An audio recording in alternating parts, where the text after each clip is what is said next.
And we have the book of Revelation. I believe in literal punishment. I believe in judgment. Certainly I do. I believe the book of Revelation is true. I believe the words of Jesus is true on judgment. And I believe that all of mankind, every man will be rewarded according to his works. That's what Paul tells us. That's what Revelation tells us. And then they're going to be cast in, those that are not believers, unbelievers, will be cast into the lake of fire and brimstone, which is the second death. Now, you talk about these people that holler around about hell all the time. They talk a lot and think very little. That's actually the truth. Because there it says death and hell. King James, the word, delivers up the dead that are in them. So it has to come to an end. And it is cast into the lake of fire, which is the second death. So as far as the book of Revelation goes, it's the second death. But when you go to Paul, 1 Corinthians 15, 20 through to 28, he goes much further into the future. In fact, as Paul tells us in the first chapter of Colossians, that he completes the Word of God. Read about the 25th verse on through the rest of the chapter and see. He's the one that completes the Word of God. If you want the final revelation from God, you better go to Paul. You know, speaking of Paul, I noticed as I was reading his works and going into the concordances, this strange man who was the apostle to the whole world never used the word hell.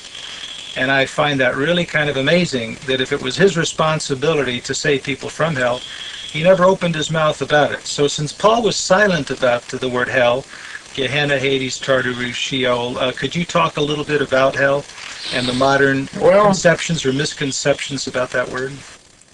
That anybody ought to be able to see there's something wrong with the doctrine of eternal hell. Anybody that will get Young's Concordance and will check the Hebrew, there's one Hebrew word, and that's the Hebrew word Sheol, which is translated hell 31 times. But it's also translated grave 31 times. And translated pit 3 times, which makes a total of Sheol occurring 65 times in the Hebrew text. It means the same as the word Hades. Hades is Greek. Sheol is Hebrew. Hades is a derivative from the Greek verb harao. I in the present active indicative first person singular in harao means I am seeing. I'm seeing you now. That's the present active act right now. I'm seeing you. All right, the Greeks took the form idain, which is the infinitive form, and it means to see. It's an aorist infinitive. It means to see. They took and added a prefix to it, an alpha. They put our modern Greek text has a rough breathing. We don't have an H in Greek. We have a rough breathing sign. We pronounce it Hades, Hades. They took the alpha, and that really alpha negates the word seen. So what we have is like the word theos.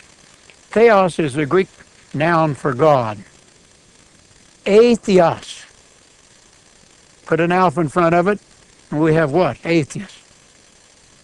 That's the same way with the word idain, the infinitive form, to see.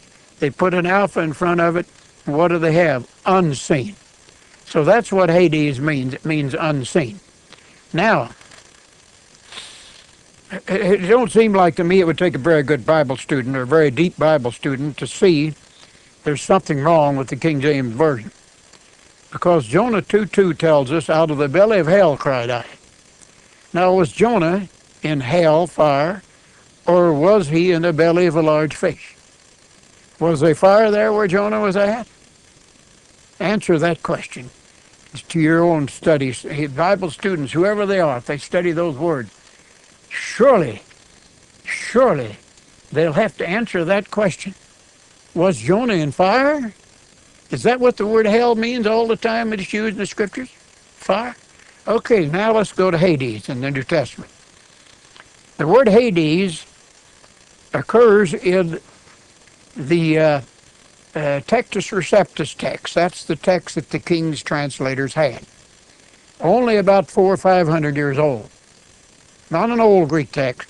We've got Greek texts today that's back to the 3rd century. The one that the King James translators had was only about 400 or 500 years old. And that was the first Greek text that was printed in Western Europe by Erasmus, the Dutchman by the name of Erasmus. Translated, I think, the first time about 1516. That's the version, the Greek text, that was translated in Greek, parallel with Latin. And that's the text that Martin Luther used. Martin Luther, I'm going to say something now that most people will disagree with me, but it's proven if you'll turn to the last Kittle's volume 10, you'll find there that tells you that Martin Luther could not translate directly from Greek to German. He was not competent to do so, but he was a Latin scholar. Martin Luther was a Latin scholar. He was educated in Latin. But that text that they had, King's translators, Hades occurs 11 times. The best of our Greek text gives us 10 times. The questionable place is 1 Corinthians 15:55. And there's another question. Why did the King's translators come up and tell you in the text grave? But right in front of it they had a little number. Now I'm talking about the King's translators, not the American Standard. The 1611 edition I'm talking about. And off on the side, then they give you an alternate reading.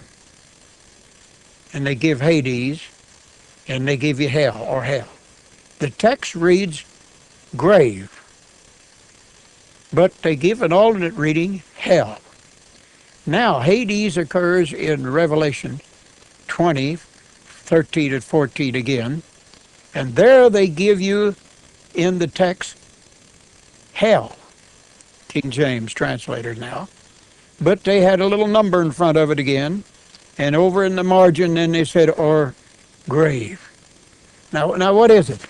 Now, you know, most of the modern King James translations have taken all of those marginal readings out, so that a person like you and me wouldn't know that the translators had a problem with that word. Textus receptus, of course, is Latin, which means the received text. Was not a very ancient text. Was put out by a Dutchman by the name of Erasmus, who was a contemporary of Martin Luther.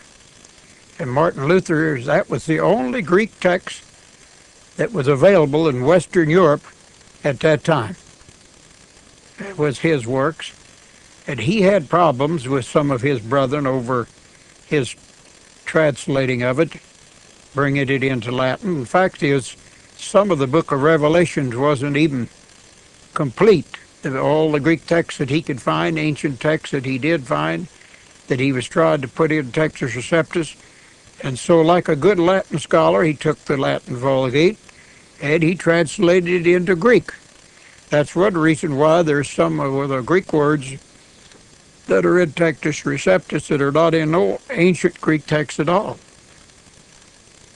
because he put it in there from the Latin Vulgate. Now a question. So are you saying, I want to get this really correct here, you're saying that there are, in the Textus Receptus, there are words that do not occur in Greek manuscripts at all? The ancient ones, right. And they came from his Vulgate. Translation of the Latin. Now, did that get into the King James Bible? Sure, that's the only text they had.